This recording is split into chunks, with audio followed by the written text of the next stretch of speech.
Bueno, pues amigos, lo que veníamos años avisando ya se ha convertido en una realidad, y es que Vox lidera ya la intención del voto en el CIS entre los desempleados, la mitad de los grupos de asalariados más humildes y los que se consideran pobres. Así es, la extremísima derecha liderando el voto entre obreros y parados. CIS de julio de 2025. Y no por un poquito, lo podéis ver en la gráfica, lo lideran por bastante. ¿Y a qué se debe este fenómeno? ¿Cómo hemos llegado hasta aquí? ¿Y por qué si la izquierda no hace algo está condenada a desaparecer? Ni puta idea. Bueno, pues hoy vamos a explicar por 29ª vez cómo desde los años 70 y 80 la izquierda ha cambiado clase por identidad. Y a estas alturas de la película, básicamente ha perdido a su base trabajadora en prácticamente todo Occidente.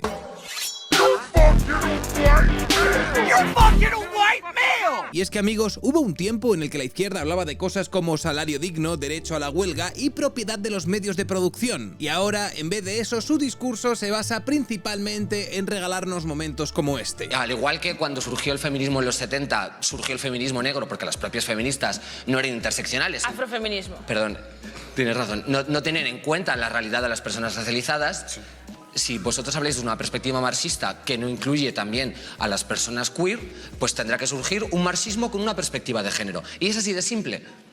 Pero ¿qué es eso? Podría haber infinito este clip. Y esto, amigos míos, no ha pasado de un día para otro. Esto ha sido una mutación lenta, casi darwiniana, que empieza en los años 70 y 80, cuando la izquierda occidental estaba centrada en las luchas de clases, currantes contra patronos, sindicatos contra multinacionales. En aquellos momentos el enemigo era el capital y no el hombre blanco heterosexual. Pero con la caída del muro de Berlín y con la quiebra del modelo socialista empiezan a surgir los llamados valores posmaterialistas. Y es que con la prosperidad económica de la posguerra y el estado del bienestar, una parte de la sociedad ya no veía la supervivencia económica como el problema central. Y en vez de salario y techo, ahora la agenda incluía medio ambiente, igualdad de género, libertades civiles, causas justas que muchas democracias liberales todavía no habían tenido en cuenta. Pero lo que en aquel momento parecía una revolución moral, a día de hoy se acabaría convirtiendo en una guerra cultural. Tenemos la visión del economista nada sospechoso de ser declarado como facha franco-pantano Tomás Piketty, que habló de cómo en ese proceso se produjo una inversión histórica. La gente con estudios universitarios que en los 50 y 60 votaba sobre todo a la derecha, empieza a votar masivamente a la izquierda. Una izquierda que por otro lado había cooptado las instituciones de enseñanza. Es lo que Tomás Piketty llamaría la izquierda de los brahmanes. Una izquierda que se llena de titulados superiores, urbanitas cosmopolitas y, con perdón, gente que se sabe de memoria el menú del Starbucks. Y mientras tanto, los no universitarios, la vieja base obrera, empiezan paulatinamente a alejarse. No porque de repente adoren a Milton Friedman, sino porque sienten que la izquierda ha dejado de hablarles de su nómina para hablarles de teorías importadas de campus estadounidenses. Algo que hasta grandes personalidades de la izquierda habrían reflexionado en los últimos años, por ejemplo Bernie Sanders. Y es que el senador por Vermont e imagen de la izquierda progresista americana ya habría puesto el dedo en la llaga sobre cómo estas políticas de identidad les habrían alejado de los problemas y los intereses de la gran mayoría. And then you get to what we call identity politics. Yeah. You're black, you're wonderful, you're tremendous, you're gay, you're the greatest human being on earth. Yeah. And rather than say, what do you stand for? Exactly. You're gay, that's fine, who cares? Yeah. But what do you stand for? Yeah.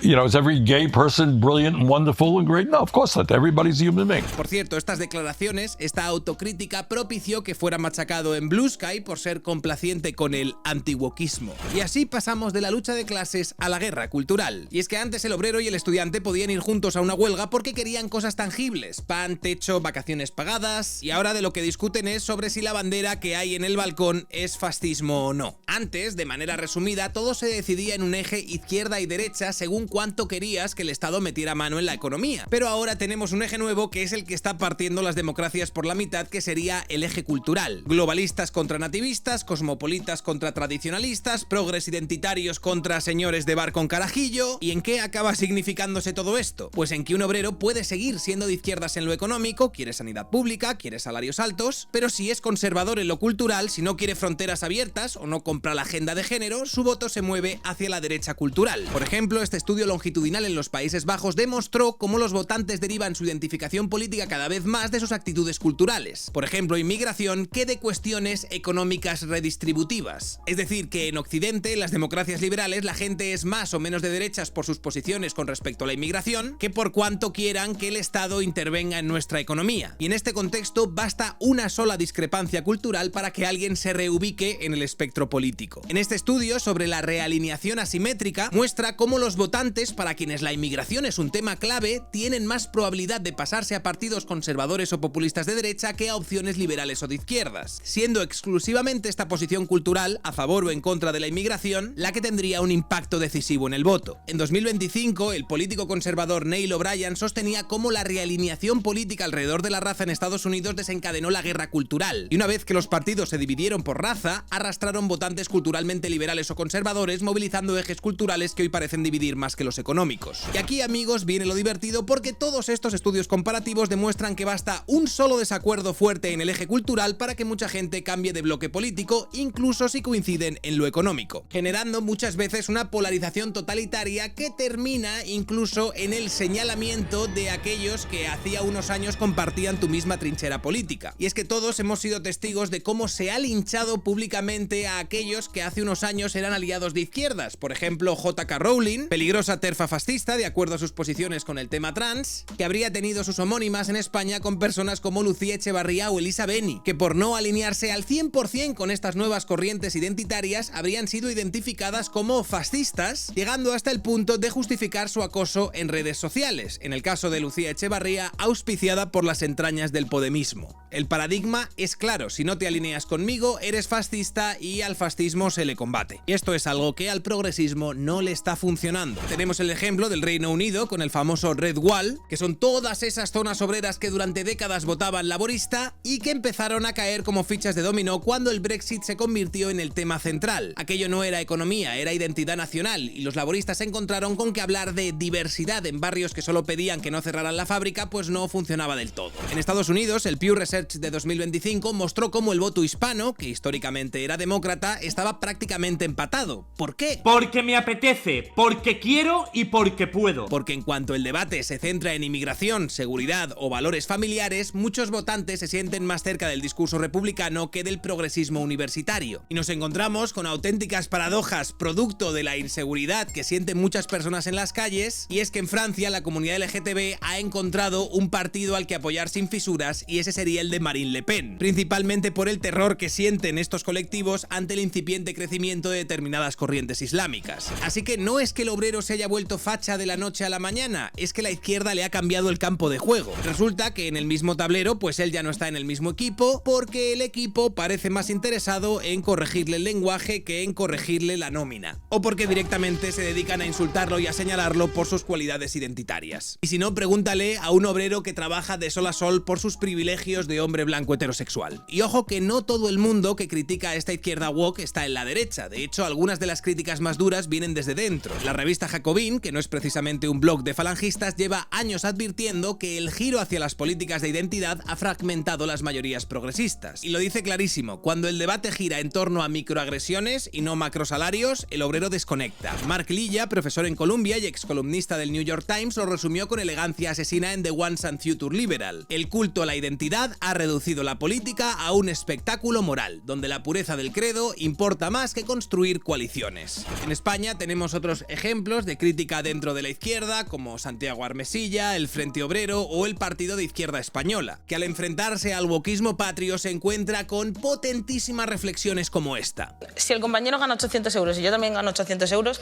vale, sí, los dos estamos limitados a cierta manera, pero es que yo le estoy más porque yo soy negra.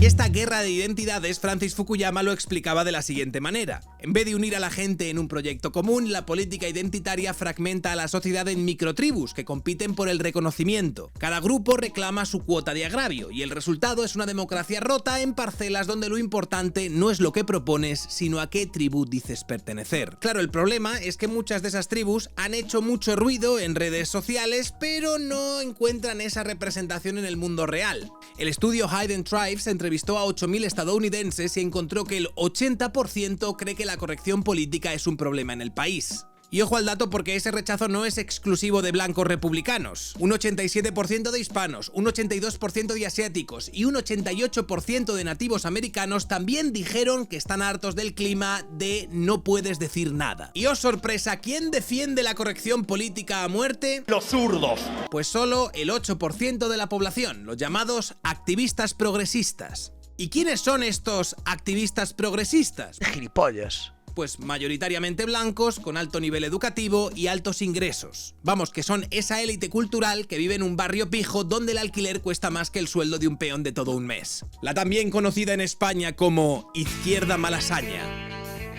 Y esto es lo que los datos te dicen sin rodeos. La izquierda woke es una minoría ruidosa incluso dentro de la propia izquierda. Y como cualquier minoría ruidosa, actúa de bully, marca la agenda porque el resto del partido le teme más que a perder las elecciones. Temen que si se preocupan por los problemas reales sean señalados como homófobos, transfobos, xenófobos, racistas, fascistas, siendo el resultado de esto programas electorales que están diseñados para gustar en el campus universitario y en Twitter y no en el taller mecánico o en la fábrica. Discursos que parecen escritos por un comité de lenguaje inclusivo y no por un sindicato, y una obsesión absolutamente enfermiza por demostrar pureza moral que para el votante medio suena exactamente igual que un sermón. Y mientras la izquierda gasta su capital político en estas batallas simbólicas, la derecha recoge los frutos y se presenta como la única dispuesta a hablar de problemas reales. Y aunque lo haga envuelto en patriotismo y nostalgia, para el votante cabreado eso suena más real que el enésimo taller de diversidad y resiliencia. Y ojo que la derecha no está ganando porque tenga un plan maestro. Está ganando en todo Occidente porque sus rivales son tan imbotables que basta con sentarse y dejar que se hundan solos. Es que este está muy bien, pero este es muy progre, ¿vale? Esto es una mierda. Marine Le Pen, por ejemplo, ha convertido el antiwoquismo en un producto listo para llevar. No tiene que inventar nada. Solo tiene que señalar la desconexión entre la agenda cultural de la élite y lo que preocupa en los barrios obreros, donde entra el discurso identitario nacional como un auténtico martillo pilón. Lo mismo hizo Boris Johnson con el Brexit, vender identidad y soberanía mientras los laboristas discutían si la bandera británica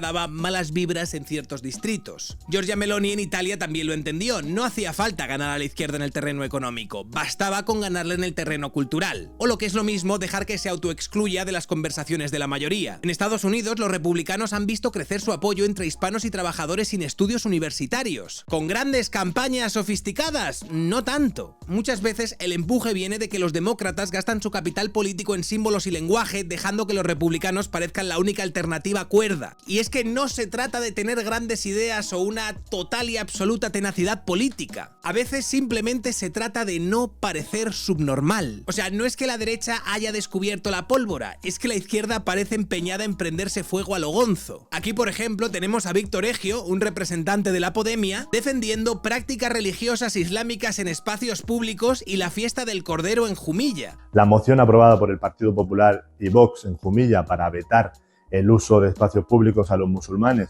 para celebrar su tradicional fiesta del Cordero es una aberración y un disparate xenófobo. Los espacios públicos son de todos, de los cristianos, de los musulmanes, de los budistas o de los que no nos identificamos con ninguna religión.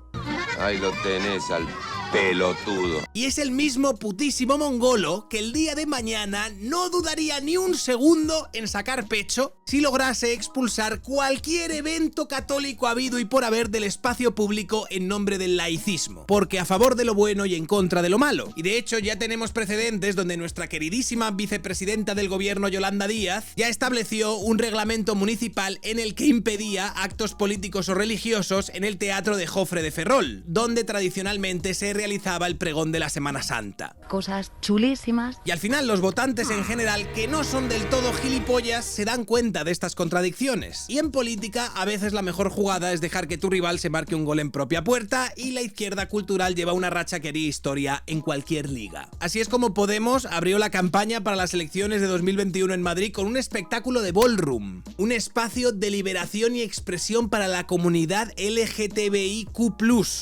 Basta de que nos sigan juzgando por los patrones del cis heteropatriarcado. Basta de que nos sigan juzgando por la blanquitud de las pieles. Basta que nos sigan juzgando por cómo hablo o dejo de hablar. A mí, si me preguntas, me parece totalmente increíble que este tipo de performance no atraigan a las grandes mayorías de votantes. Ah, por cierto, pretendía ser sarcástico.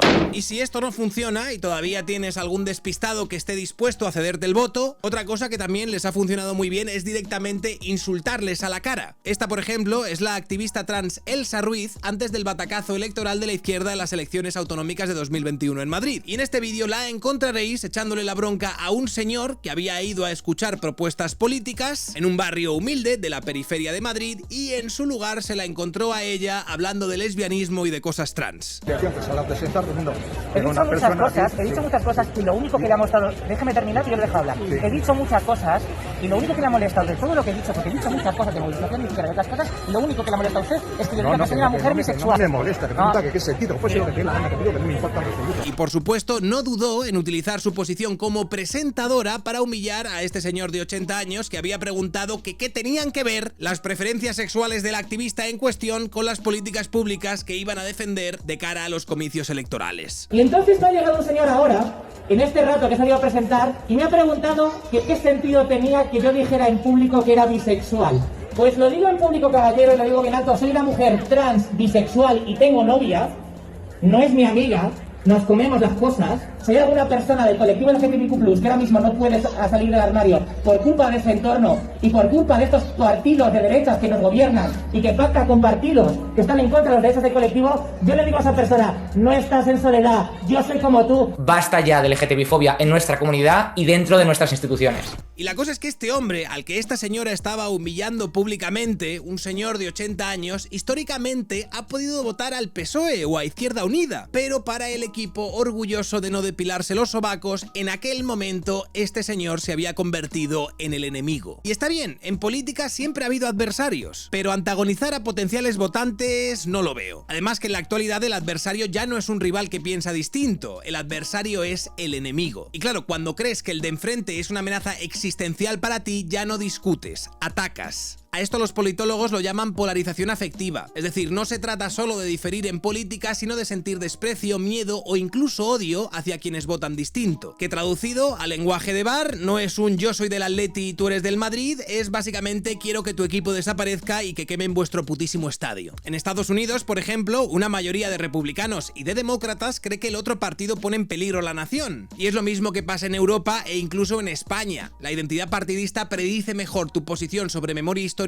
o nacionalismo que cualquier otro factor político. ¿Y qué pasa cuando vives en esta lógica? Pues que cada bando se radicaliza. La izquierda, por presión interna, se vuelve más y más y más hacia la izquierda cultural para no ser tachada de tibia por su propio activismo, y la derecha, por demanda de su base, se desplaza más y más y más hacia la derecha cultural para no parecer blanda ante la amenaza progresista, generando un maravilloso círculo vicioso. Cuanto más extremo te vuelves, más monstruoso dibujas al contrario, y cuanto más monstruoso lo dibujas, más justificas volverte aún más extremo. O sea que es como una pelea de bar donde nadie recuerda por qué empezó, pero todos siguen dándose de hostias ahí a saco. Y ahí me encuentro yo, amigos, más radical que nunca. Ya no debatimos sobre impuestos, pensiones o empleo, ahora debatimos sobre símbolos, insultos y guerras culturales que mágicamente se retroalimentan solas. Y con todo esto, Vox se habría convertido en el partido más votado entre quienes se consideran clases bajas o pobres, entre ocupaciones manuales y entre parados. Y esto, en teoría, es el núcleo histórico del voto de izquierdas. Y que ese núcleo se esté yendo a la derecha no es un capricho ni un accidente, es el resultado de años de abandono de una izquierda que dejó de hablar de salarios, vivienda y empleo para centrarse en reeducar a la gente desde un púlpito moral. Esa misma izquierda absolutamente subnormalizada que se dedica a insultar a la peñita por haberle dejado de votar. ¿Hace falta ser subnormal de babero para ser un obrero o estar en paro y votar a Vox pensando en que vayan a mejorar tu situación? Decía Nuke Boss, di que sí, seguro que si les insultamos durante 4 años más, la gente les dejará de votar. Es un plan perfecto, sin fisura. Y es que en vez de reflexionar sobre por qué pierden a sus bases, optan por la vía rápida, que es insultar. ¡Fascistas, ignorantes, racistas, xenófobos! Una patada hacia adelante y a otra cosa sin pararse a pensar si quizá la gente no quiere talleres de lenguaje inclusivo, sino contratos estables y alquileres asequibles. Siendo, por supuesto, un discurso decadente, fanático, totalitario en la forma y hueco en el fondo. Y mientras sigan convencidos de que el problema es la gente y no su programa, seguirán alimentando exactamente lo que dicen temer, que cada vez más votantes brillantes se vayan al otro lado. No porque la derecha sea especialmente brillante, que no lo es, sino porque hoy por hoy la izquierda cultural se ha vuelto simplemente invotable. Soy un tío blanco hetero, dale like si te ha gustado el vídeo, compartid y suscribiros al canal. Recordaros que abajo tenéis el enlace para poner todas vuestras noticias, sugerencias, tweets, episodios, Instagrams, TikToks a los que queréis que reaccione, ahí abajo está. Quiero dar las gracias a la gente que me apoya, quiero dar las gracias a la gente que me sigue, a los que estáis suscritos al canal, a los que no os tiraría en mitad del Atlántico con un ancla atada al tobillo. Quiero dar las gracias a toda la gente que está en Twitch todos los días y que me apoya por ahí, a los que me apoyáis por PayPal, a los que me apoyáis por Patreon, a mis privilegiados opresores machirulos, señoros y otros tíos blancos hetero. No podría hacer esto sin vosotros. Es para mí un placer estar aquí todos los días hablándoos a todos vosotros de actualidad con un poquito de humor, representando a la calvocracia asertiva. Nada más, eso es todo. Un honor, un saludo y hasta otra.